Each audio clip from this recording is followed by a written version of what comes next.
Okay, hello everyone. Welcome to the Data Science Workshop sponsored by BP. My name is Torno and I'm part of the HackIllinois staff. I'll be posting the event code in the chat around halfway through the presentation, so be sure to collect your attendance points through the mobile app. We're extremely honored to have UIUC CS Professor Wade as our speaker today. If you have any questions throughout the presentation, please feel free to type them in the chat and we'll get back to you as soon as we can.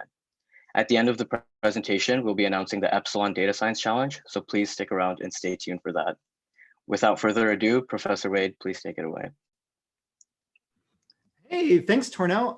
Thanks for the invitation to be here, and I'm super excited to be part of HackIllinois. I love the theme this year, the Rekindling Connections theme, sort of thinking back to what life was like before the pandemic, and hopefully what life will be like later this year. So this presentation, I'm going to go ahead and get it started on my side. So what we have here is no good party starts without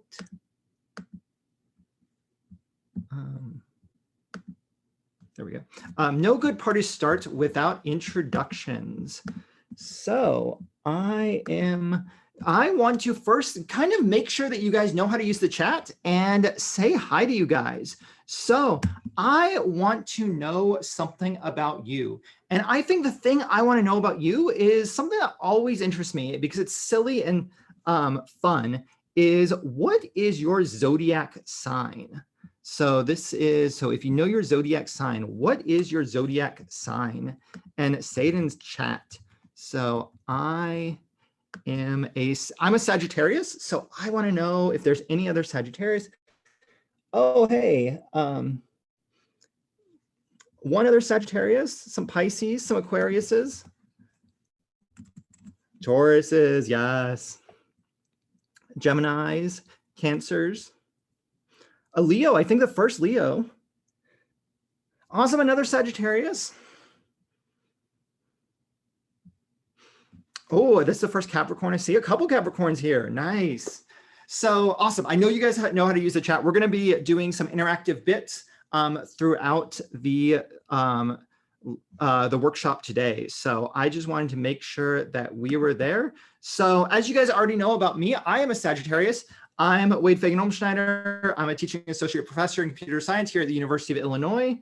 And if you haven't, so I've been here for about 6 or 7 years. Before I joined academia, I did a bunch of work in industry, being at Google, at Cisco, and in investment banking at Morgan Stanley. If you're kind of outside of Illinois, you might know some of my work from my 91 DVOG project, where I did some national news interviews. A couple governors, Governor of Washington, Governor of Kentucky, used some of my work. And if you're here at Illinois, you may know some of my work through the work I'm doing with Illinois data, which includes GPA visualizations, open source projects like the Illinois Open Source Queue, or some of the creative MPs I've developed for various different classes, like the Malloc MP, or the 225 sticker sheet, or the maze, or some of the fun things I've got to design as I'm doing teaching here at the University of Illinois.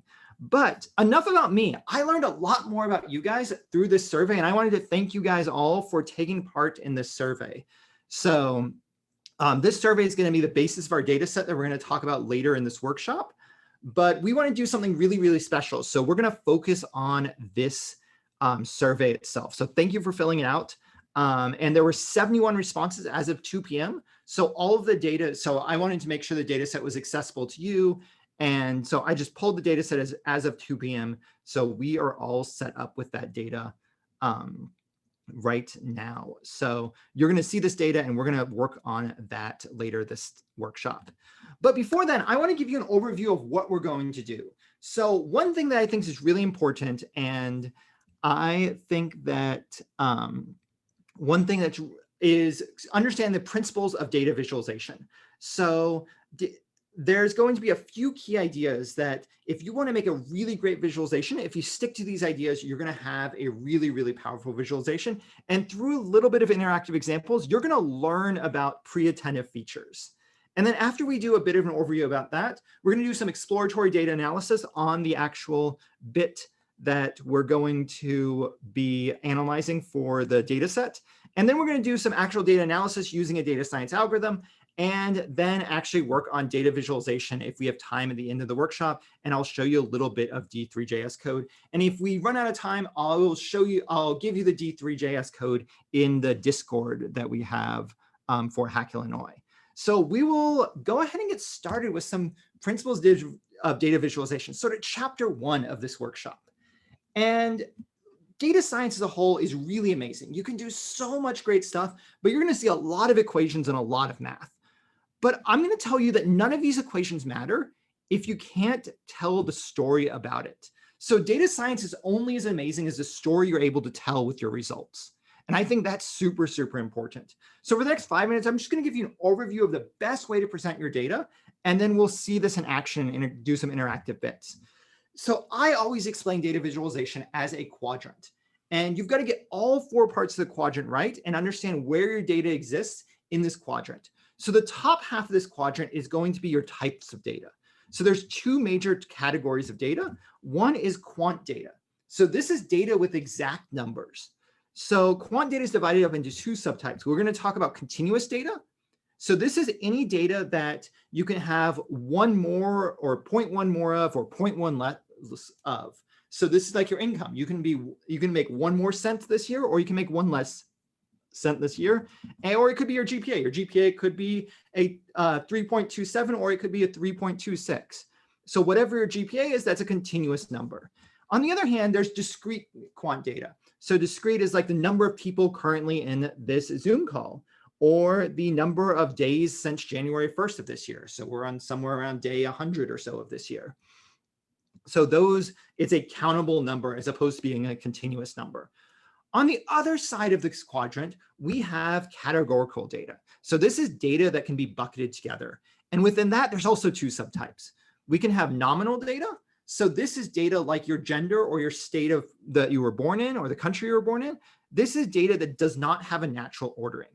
There's no way to order this data between the different categories that we have inside this categorical data, or there's ordered data that is clearly able to be naturally ordered. So the age range. So if you think about something that's like 18 to 21 or 22 to 25 or 26 to 30, those age buckets clearly have a natural ordering. The difficulty of a workshop, maybe easy, medium, hard, all of those are ordered categorical data. And then if you look to the bottom half of the spectrum, the bottom half of the spectrum is going to be the best way you can visualize that type of data. So if you have quant data, you're really going to want to focus on visualizing it through what we call a planar encoding. So we want to put quant data on the XY position inside of our visualization. So this is great for quant data. It's great for also categorical data without really high feature count.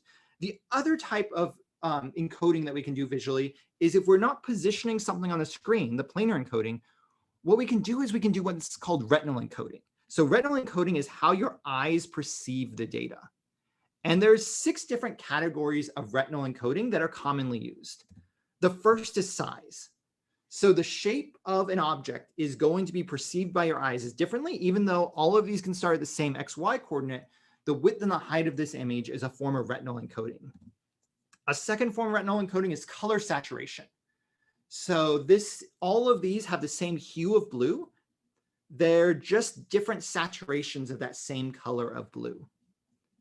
Third form of retinal encoding is orientation. So if you think about like market data, you're going to see a lot of up arrows and down arrows. So those often are combined with colors. So the up arrow is a visual sign, and the color was also another form of retinal encoding to indicate that something's going up, for example.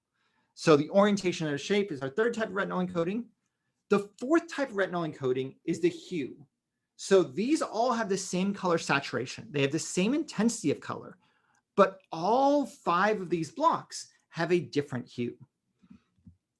The fifth form of retinal encoding is the shape. So we can have when we encode the data visually, we can have different shapes representing different categories of our data. And then finally, texture. This is the one I find the hardest to use and the one that I use the least in my visualizations, but the different textures can be perceived differently by your eyes, and that is our final form of retinal encoding. So these 6 types of retinal encoding can work well for different types of categorical data. So if we've got ordered data, generally the size, the orientation, or the saturation are going to be great to use. And if you have nominal data, you're going to have the color hue, the shape, and texture being really great example or really great use cases for encoding that data. So now that we have an understanding of how to kind of talk about how we encode data, I want to do a 1-second challenge with you guys. So I'm going to show an image for just 1 second, and then I'm going to, I want you to tell me in chat what you see during that second. So I'm just going to literally flash the image for like 1 second, and then describe in like 1 sentence in chat what you see in that image. And then we'll talk about what you guys saw. So are you guys ready? All right, 3, 2, 1. All right, what do we see?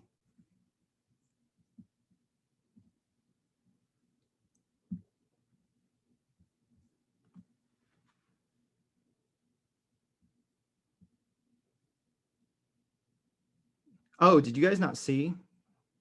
Oh, okay. Boo. All right, so sorry, Zoom is, this is something that's somewhat tricky on Zoom because it may not pick up the frame. So let me, I'm gonna I think I can share it with optimized for a video clip, which I think this will help me out even better. All right. So let's try this one more time. So I'm going to again show it for just a fraction of a second, and we're going to see if you guys see it. So 3, 2, 1.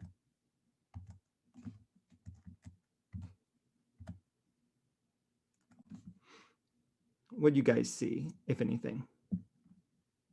Still nothing. Okay, I'm going to do this again for longer. So we'll do this one last time, and I promise to get it working this time. All right, so 3, 2, 1. All right, I held it for like a whole second. So I'm hoping we caught something there. Okay, awesome. We saw stuff. Yay. Okay, many lines. We saw a red line at the top. You saw a graph. There's something red at the top. Awesome. Lots of lines, zigzag lines. Okay. What else did we do? So definitely a bold. So this is the visualization that you saw. And I think I'm going to actually switch back to the other screen share. So what's really interesting here is without even realizing what was going on, you were able to see that a bunch of lines were drawn on the screen. And as part of all of these lines being drawn on the screen,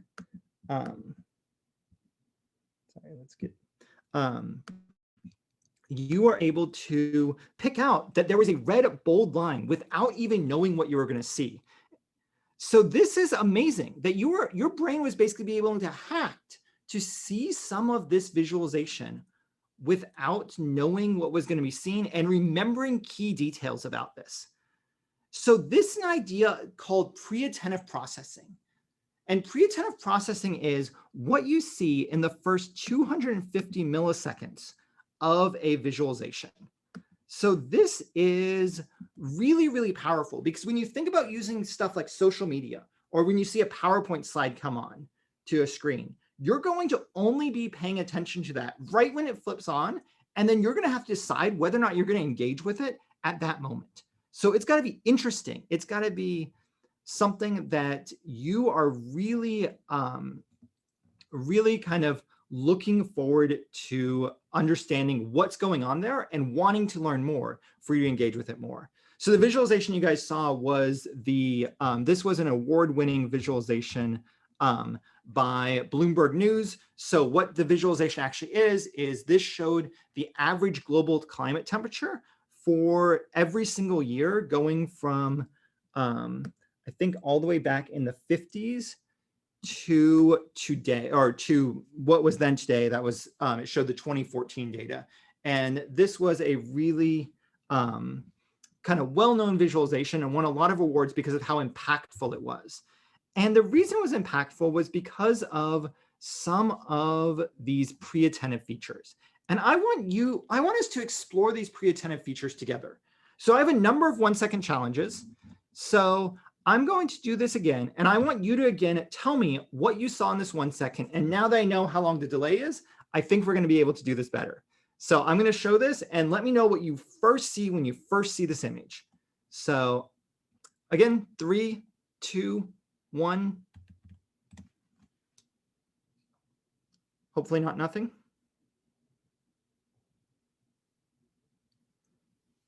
Lots of squares. Okay, 2 of them are red. So there's a background of blue boxes, 2 red squares. Oh, you guys have the location. Okay, so somebody said 1 purple one on the bottom left. So we got a bottom left one. Where's the other one? Middle right. Oh, Akubel's giving me coordinates. So 2nd row, 5th or 6th column. Does someone want to confirm 5th or 6th?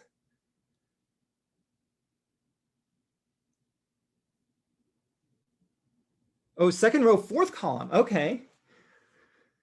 Bottom left, 2nd, middle right. Yeah, so almost all of you guys realize that there is 2 red boxes in an otherwise blue field of images. So what we have here is we have that, and let's see the actual coordinates. So it looks like 1, 2, 3, 4, 5, 6. So column 6, row 2, and then the bottom left-hand corner.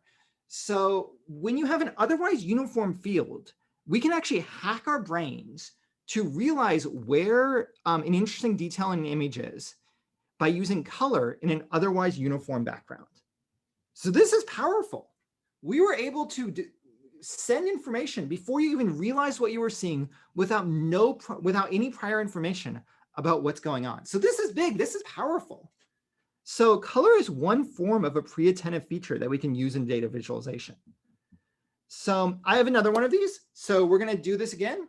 And we're going to look at if we can spot a second pre-attentive feature. So in a few seconds, I'm going to show you another image, and we're going to talk about what we see. So 3, 2, 1. Hopefully I held it long enough for you guys to see it. Okay, awesome. So people saw a circle, all blue.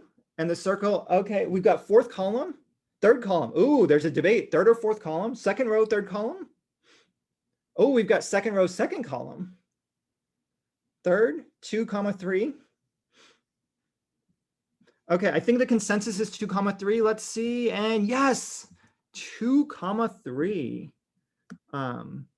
Or 3, 2. I mean, I think usually kind of walk then run or climb, who knows? But yes, 2nd row, 3rd column is exactly the right spot. So this is a form. In an otherwise uniform field, if something has a different form, your mind is going to be hacked, and you're going to notice that that ununiformed object in an otherwise uniform field.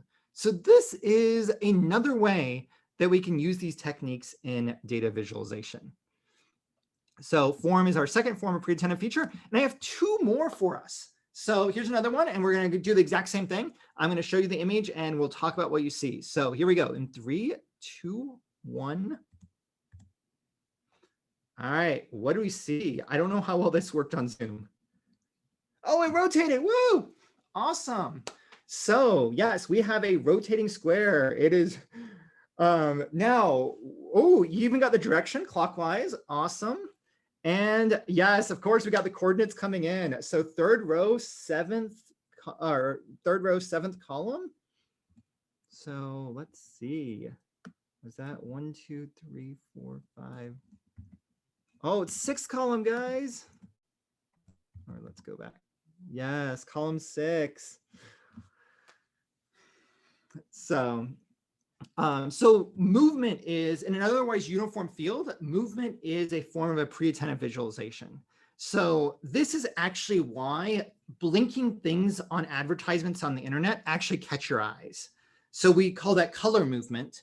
And anytime you have a dynamic moving image inside of, or something that's dynamic or moving in an image in an otherwise static background. So if you think about a web page with a flashing ad, that flashing ad is going to grab your attention, whether or not you're thinking about it or not, because there's some color movement going on.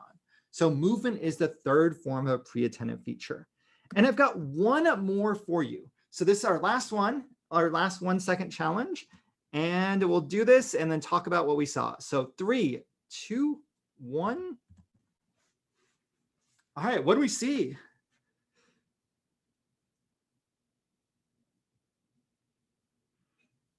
Okay, offset on non-uniform line, first row, offset, misaligned square. Yes, yes. Okay, you guys all saw it. So this is amazing. All of you are able to get this. All of you notice it. We're all hacking our brains together. And this really works. So someone said third from the left. Top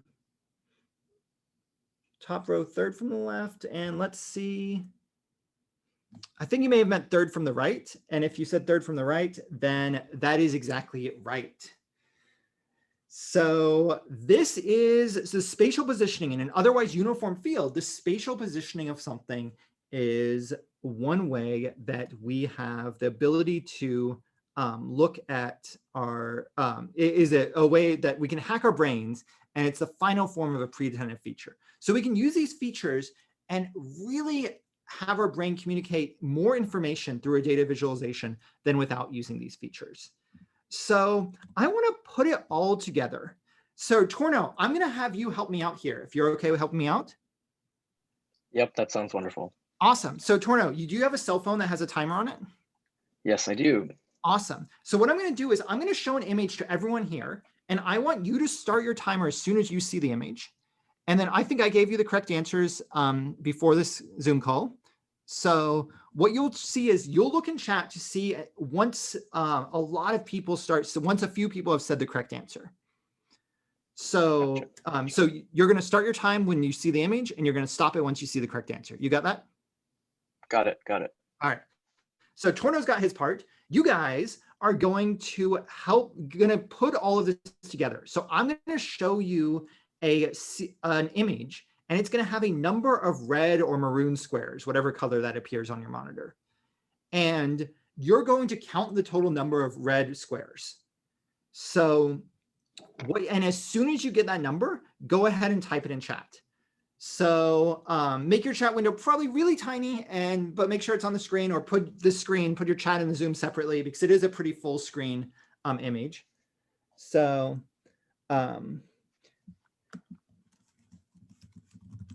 so I will give you that, and I will get you a minute to set up. And what you're going to see is a bunch of squares. Count the number of red squares. As soon as you know the number of red squares, put that number in chat.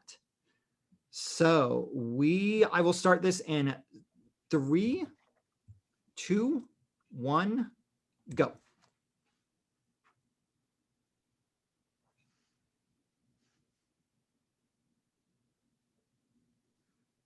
Okay, so I think 16 is coming through.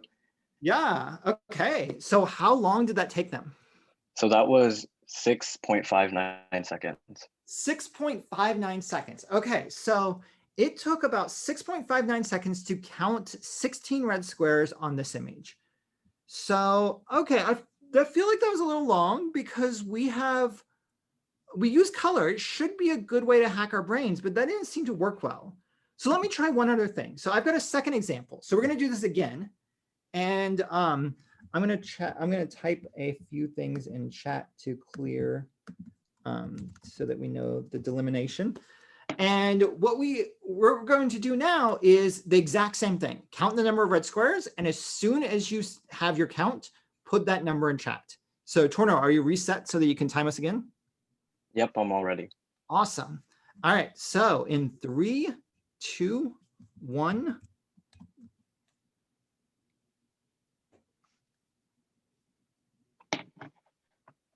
Oh, wow, it was instant. Like everyone had it at the same time. So I see a lot of people said 12, so that looks right. Torno, what is the time? The time is 4.21 seconds. Oh, interesting. So what made this different? So anyone in chat, like, why did you interact with this differently? Like, what was the big difference you did? Yeah, they were grouped in 4. Yeah, 3 groups of 4. So instead, what I'm guessing is some of you guys were pointing at the color of your screen, pointing at every part of your screen to count those 16s. So you had to count those 16s one by one. But by using spatial positioning and color, you were able to identify where the blocks were. And the spatial positioning was a fantastic way to group those in 4s so that your brain can do 4 times 3. And then basically, as soon as you saw the image, you knew the answer and you were able to type the answer in chat. So this is awesome. So we can see that we can actually convey data better through spatial positioning. So these are some techniques that I use in all of the data visualizations that I create. And Torno, I think that you have a little bit that you wanted to give the HackIllinois room because they got it so quick. Yep, because everyone got it so quick, I will provide the check-in code now. It is in the chat, so please put it into your mobile apps and get your points. Ooh. Dude, is that a secret hexadecimal code? That's pretty hype. So that is spatial. That is a little bit of our pre-attentive features. So I wanted to just spend about 2 more minutes kind of going into how this is used in some data visualizations. So one Illinois data set that you may be familiar with is the GPA visualization that I put out. So since at least 2012, the University of Illinois actually publicly provided the statistical distribution of course grades. But it was really ugly. It was an Excel file. If you open it, it told you it was in the wrong format, and then it just kind of hung for 5 minutes while it tried to open it. It was a mess. So to have the idea of color, one other bit that we think about in data visualization is how can we convey emotions and stories in GPAs, or sorry, in visualizations. And for GPA, I want a high GPA to be a happy color and a low GPA to be a sad color. So across almost every culture, the colors you see outside are generally happy colors. So these are yellows, greens, and blues. So those colors are generally going to convey happy emotions. While on the other side of the spectrum, there's only one universally sad color across different cultures, and it's not red. So red is going to be a color of power in a lot of cultures, but it's actually the color of a bruise. So you'll see most of the visualizations I do is going to convey some happy color on one side of the spectrum and some really sad color on the other side of the spectrum. And that's normally going to be a pretty bruised purple color. And then we can really tell a story through the data visualization. The only other encoding I use is I use the size to indicate the size of the course. And what we have here is then a GPA visualization. So some of you may be familiar with this visualization, or you may be familiar with some of the other GPA visualizations I've done. This one really gives you a broad overview of how the courses are. And if you look at math, right here in the 200 level of maths courses, that's 221, 231, 241. That's your calc sequence. That's oof. And also in physics, the physics sequence is quite bad. And you can really see that your eyes gravitate to those really bruised areas. Physics 211, 212, 213, 214. In the engineering college, we see the same thing, like 374 is this pretty bruised color right here. But I mean, so is 241. We don't want to forget about 241 over here. So there's quite a bit of bruising going on here. And just as a contrast, look at the College of Business. Man, I want to be a business major. So to be fair to them, there's some majors that are quite rough. Fin 300 apparently is a really rough course. So this is an interactive data visualization here where you can scroll over any data piece and go deeper into the actual data visualization. Applied Health Sciences overall had the highest overall GPA. It's actually statistically easier than the College of Business, and you can really see how bright it is and how sunny it is. And to really contrast and show the emotion that you might have, look again at LAS. Oof. So this is just how I do data visualizations. And I think you guys have a great background on how you can build a great visualization. And I want to actually now have us do some programming together and nerd out with some data so that you have some data that you can build a visualization out of if you want. So for chapter 2 of this workshop, we're going to do some data exploration. So let's play around with the data that we have to nerd out with. So this is data that you gave me. So thank you again for giving me this data and for filling out this survey for me. It was super useful to make this thing happen. And there is 2 things. So I encourage you guys to join the Google Colab. So this is a link that I just put in chat to the Google Colab, and I'll put it again with a. And this will be a read-only Colab. So what you'll do is when you open this Colab, and I will do that right here. And when you have this open so that you can actually edit it, you should do File and then save a copy in Drive. And this will make your own private copy of this Colab. And you should see this. And then when you run this, so a Colab notebook runs Python code in your web browser. And if you press Shift Enter, if you click on the first cell and press Shift Enter about 5 times, you can run all of that code. And I've given you the code for a few imports that we're going to be using, and then for loading in the data set. So this is the data set as of 2 p.m. when I pulled this data set down and uploaded it to my website. And you should make a copy of this notebook yourself and using the link I posted in Zoom chat, and then run Shift Enter to run those cells. And you should see the same table of results. So I'm going to give you guys a minute to get there. And just so I have a, I know that you're there, send me either like a party popper emoji or a got it or a +1 or something in chat to let me know that you are got it. And awesome. Angel has got it.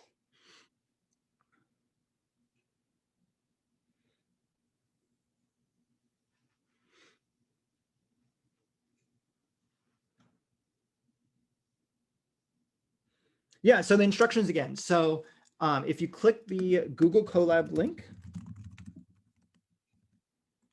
so this is the Google Colab link. If you click this link, they will go to a Google Colab, and then you'll need to go File, and then choose the option to save a copy in Drive.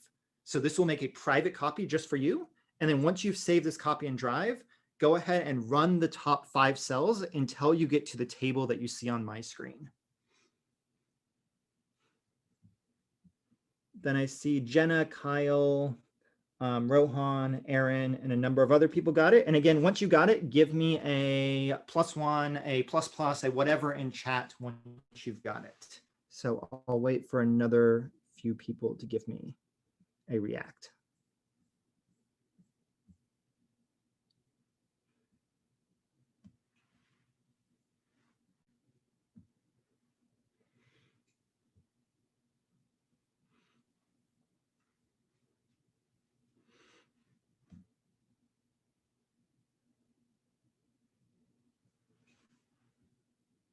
Awesome. So if you've never used Google Colab before, I love it. I use it all the time. It's a great way to sort of just write a little bit of Python code and run it all in your web browser without having to worry about an IDE or anything like that. And it has access, the VM it runs on has access to the internet, so you can do things like read in data sets online. So you're seeing I'm reading in a data set from the CSV file. And let's do a little bit of exploratory data analysis. So EDA is this term where we just want to explore what's in our data set.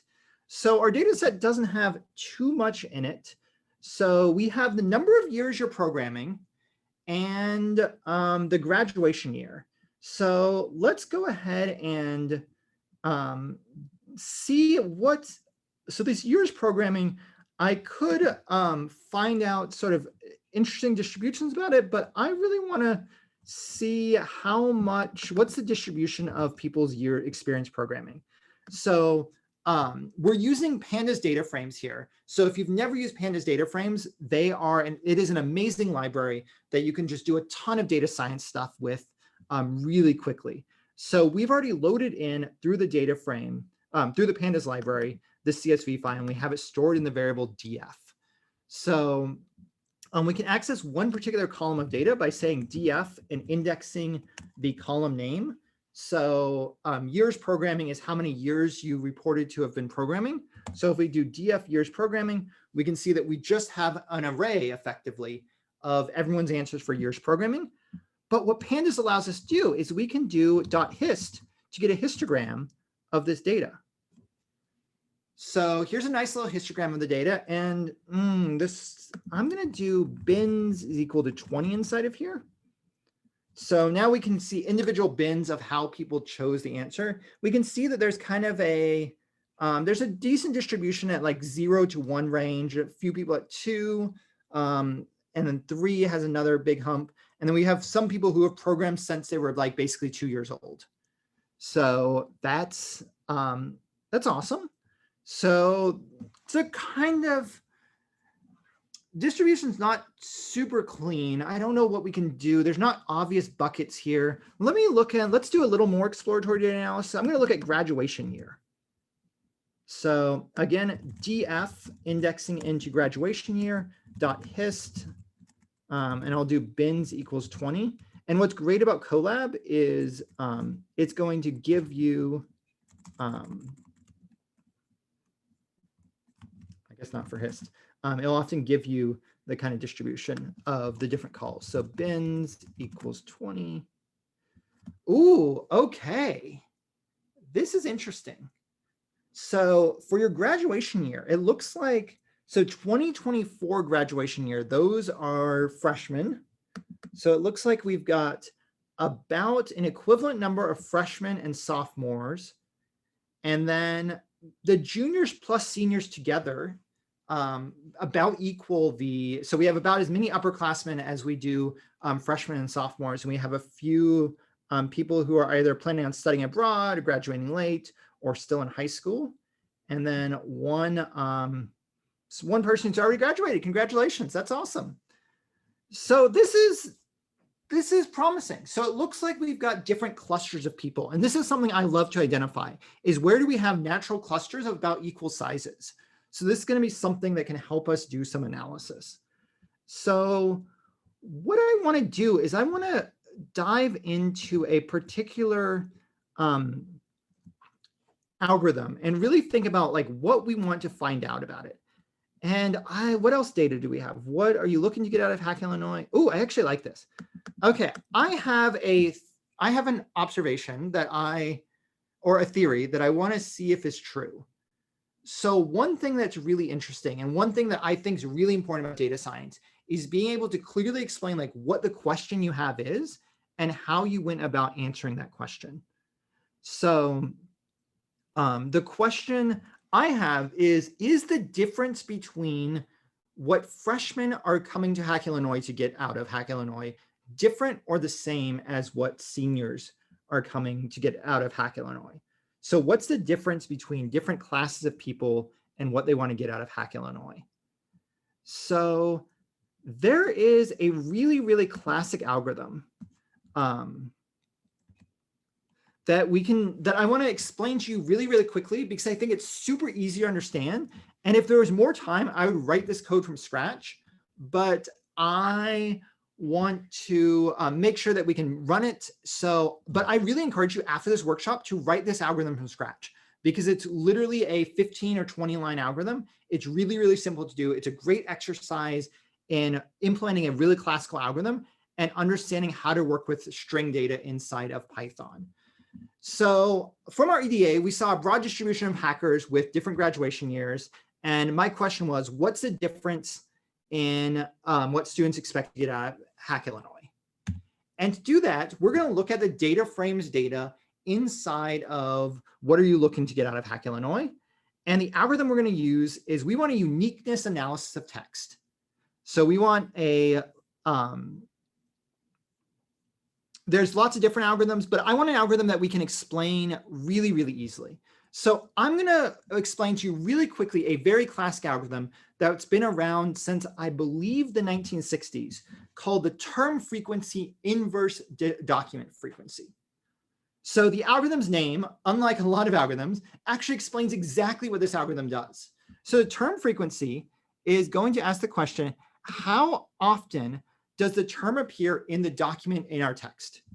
So if we look at one document, so one group of people, how many times does that term appear? And the inverse document frequency says, how often does this term appear in all of the documents throughout the entire text? So I want to know, basically, in the terms of our problems, I want to know how often does a freshman use a term, and how often does a senior use a term, and how often are those terms just used in general? Because if only freshmen are using this term, that's an interesting bit to know, because that means that's something that freshmen are looking to get out of this workshop that seniors are not looking to get out of this workshop or this weekend. So if I look at two different strings, I can say one person said more experience in practical programming experience, and another person answered the question as coding experience. So we don't know right now, I don't know if these are seniors, juniors, whatever, but what I can do is I can run the term frequency inverse document frequency. So the term frequency literally means how often does a term appear inside of a document. So if we look at these words in this document, the word more appears one of the 6 words we have here. The word experience appears twice among the 6 words. The word and appears once, the word practical appears once, and the word programming experience appears once. So we have a frequency of each term that is used. So this is literally the TF of this algorithm. And for coding experience, we have the same thing, that we have coding is used once of the 2 words, experience is used once of the 2 words. So we have frequency tables of the words used in each document. And then I need to create the inverse document frequency. So this is the IDF. So this is out of all of the documents, how many times does that word appear anywhere in each document? And I want the inverse of it. So more appears 1 time across the 2 documents. So it's 2/1, because remember, we want the inverse document frequency. And experience appears in both of them. So that's going to be 2 out of 2, and appears in one of the documents. So that's 2/1, because it's the inverse of 1/2. Practical, again, only once, programming once, and coding once. And the IDF algorithm, to make sure that this scales properly, we actually take the log of it. So when we calculate the IDF, take the log of the actual inverse document frequency. And then all we need to do is, for a given document, we can find the TF-IDF by simply multiplying the term frequency for a given document by the inverse document frequency. So the TF multiplied by the IDF. And what this does is we have this situation where we now have an idea of what words are uniquely used as in this particular document that's not used by other documents. So this particular document, the word more and practical programming are words that are pretty unique to this particular document that aren't used in other documents. So, and as we have bigger and bigger corpuses of text, you can imagine that we are going to expand this text out further. So I want to go ahead and make sure that we can actually get a little bit of TF-IDF going. So I think the 4 documents we're going to look at is we're going to look at all of the text of everyone whose graduation year is less than or equal to 2021. And then document 2 is everyone whose graduation year is exactly 2022. Document 3 is everyone whose graduation year is 2023. And document 4 is greater than or equal to 2024. So we got 4 different documents going on. So we want to go ahead and program this up. So what I'm going to do is I have both the code on the slides, and I'll share these slides with you guys. Actually, I can just, let me share the slides with you right now in case you end up getting behind. So if you do get behind, I'm going to have these slides for everyone here so you can view the slides and view the code that we're going through. But I'm going to go ahead and go through the code live. So here are the slides that we are working through. So you don't need these slides if you are following along, or if you just want to watch this, you don't need to reference these slides at all. And I'm on slide 88. And I'm going to go over to my Colab notebook, my own copy of this notebook. And what we want to do is we want to find out the question that we want to answer. So I want to ask, what am I looking to get out of HackIllinois? So I'm going to go ahead and make that my question string is, I want the column, what are you looking to get out of Illinois? And then for document 1, I want to know in my data frame, I want everyone who has a graduation year. So DF at DF of graduation year. So this is asking everyone whose graduation year is less than or equal to 2021. And I'm going to just print out what doc1 is to make sure that's working. Yes. Okay. So this is everyone whose graduation year is 20 or 2021. So it looks like we have about about 10 results here. And then I want to have only the column with my question string. So again, looking, okay, now I have just the text for everyone whose graduation year is 2021 or earlier. I had just the answer for what they're looking to get out of Illinois. And I want to take this text and I want to cat it together. And this is looking pretty good. So we have a concatenation of everyone's strings. So if we expand this out, growing my network, I want, so it looks like we have one small problem here where we don't have any separation between the strings. So I'm going to add sep is equal to a space. Okay, awesome. So when one person's answer ends, the next person's answer begins. So what I've done is I've created a document of text that concatenate everyone's answers together as one really, really long string to make one document of text. And then I'm going to go ahead and do what you should never do and copy and paste this to document 2 and make that equal to 2022. So this is now, so 2021, this is basically our seniors. This is our juniors answers. This is our sophomores answers.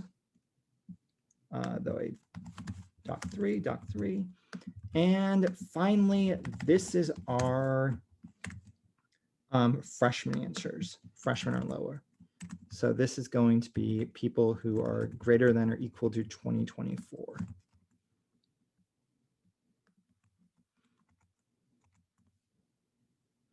So, and if I look at all of these, all of the text, it looks different. So everything is good here.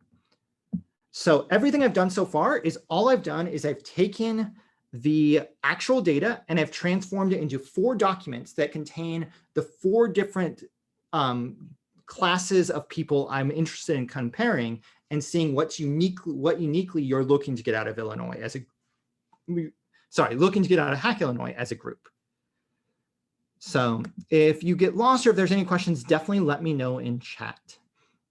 So the rest of this goes very quick. And if we look at these slides, I also have here on the slides this exact code. So we have the doc1 code, and you'll want to repeat that for doc2, doc3, and doc4.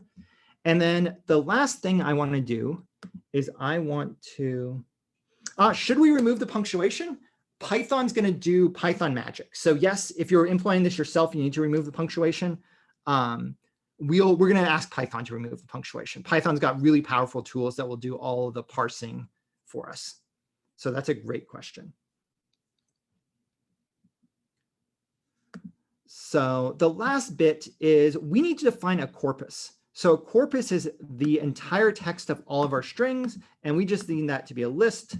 So the corpus of all of our strings is document 1, document 2, document 3, document 4 as a new list.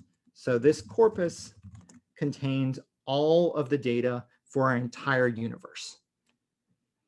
So now, once we have a corpus and once we have all of our strings, we need to actually do the magic to parse out these strings into individual letters. So what I'm going to do is I'm going to use the first of the two Python libraries I imported up here.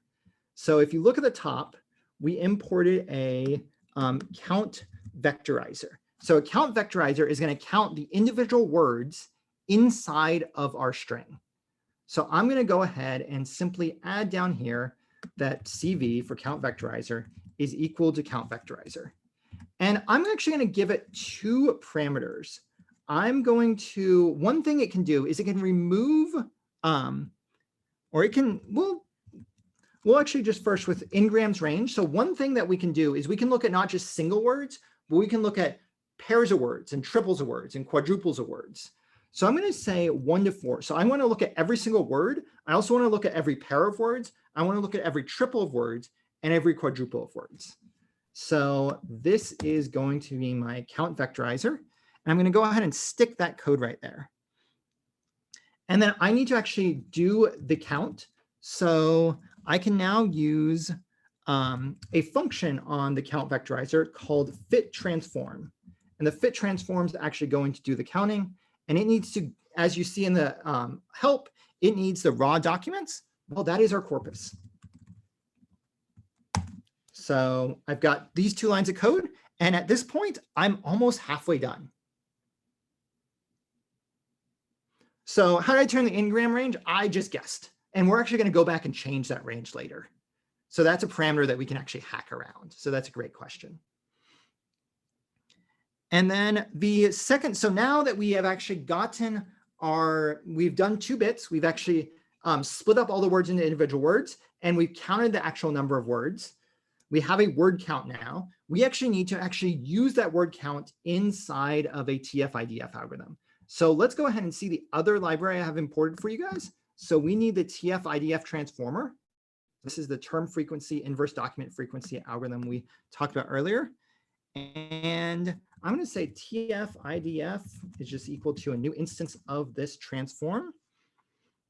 And then I need to run for the TF-IDF, I can fit transform now this on the word count. So on the actual individual words, I'm going to simply run that through the TF-IDF algorithm. And at this point, I want to go ahead and save this as result. And in those 4 lines of code, that did all of the data science. So we now have our result inside of a really, really messy data structure. And this is one of the things I like least about Python, is to actually see what's inside of these individual data structures. It's kind of really messy and sort of beyond just what we can do in an hour-long workshop. And this is what you'd nerd out with if you were like in a data science course of mine. So at this point, we need to actually grab a single result. So this, I don't know what I did, sorry. So this result is a vector. So I want the result of document 0 to be result at 0. So here I have result at document 0 is the result for 0. And actually, I think I called it up here. I called it document 1 instead of document 0. So let's say result at doc 1. So this is the TF-IDF data for my first result. And the reason we'll know it is we can now actually get it inside of a data frame. So I'm going to say df of my document is a new data frame that is equal to a really, really messy bit of Python that I spent way too long getting. So if you look on slide 92, and I will paste these lines in chat. Because these lines are the trickiest bits. There's 2 lines of code that once you have the result document, you're going to create the data frame by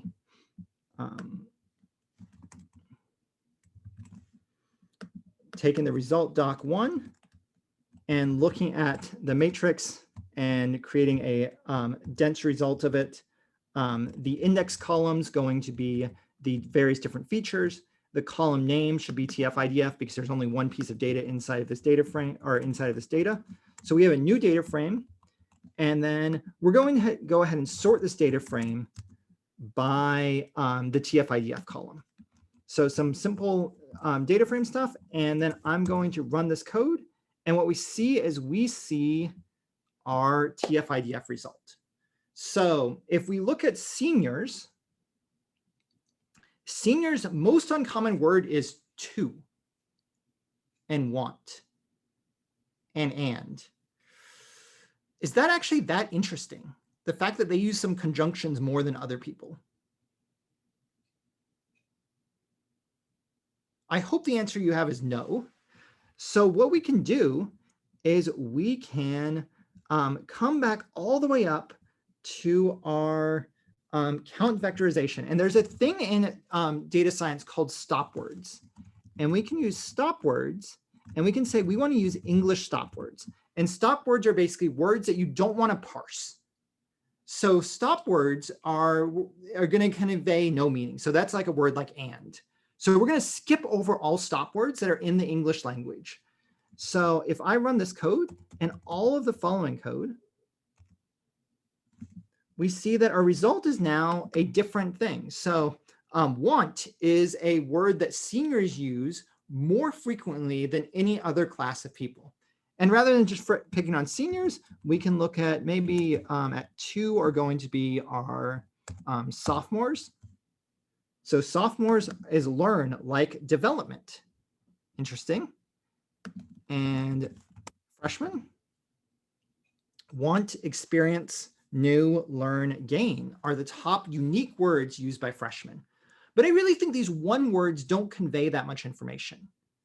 So we can actually look at changing the n-grams parameter to say, maybe we don't want words that are 1, but what about words that are 2 in minimum length? So I want only sets of 2 words, 2 sets of 4 words.